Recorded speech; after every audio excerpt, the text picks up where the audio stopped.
हजरत अब्दुल्लाह बिन उमर रजी अल्लाह तआला अन्हु फरमाते हैं कि हजरत अबू बकर सिद्दीक रजी अल्लाह तआला अन्हु ने फरमाया उरकुबू मुहम्मदन फी अहले बैतिही, कि मोहम्मद सल्लल्लाहु अलैहि वसल्लम की वजह से हुजूर के अहले बैत का एहतराम करो। अब देखें ये किसने कही बात, हजरत अबू बकर सिद्दीक रजी अल्लाह तआला अन्हु ने। किस हवाले से? कि हुजूर करीम सल्लल्लाहु अलैहि वसल्लम की वजह से हुजूर की अहले बैत का एहतराम करो, कहने वाले अबू बकर सिद्दीक रजी अल्लाह तआला अन्हु।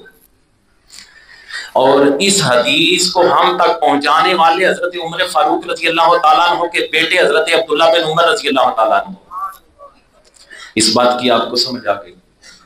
हजरत उकबा बिन हारिस रजी अल्लाह तआला अन्हु फरमाते हैं कि मैंने हजरत अबू बकर सिद्दीक रजी अल्लाह तआला अन्हु को देखा कि आपने इमाम हसन रजी अल्लाह तआला अन्हु को उठा रखा है और जुबान मुबारक से फरमा रहे थे बे अबी शबीहुन बिन नबी सल्लल्लाहु अलैहि वसल्लम लैसा शबीहुन बे अलीयन व अलीयुन यदहाकु।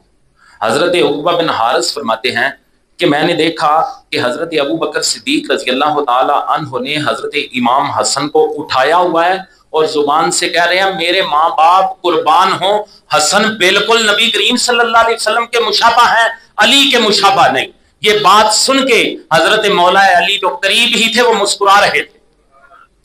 अब देखें इमाम हसन की शबाहत को बयान करने वाले कौन है?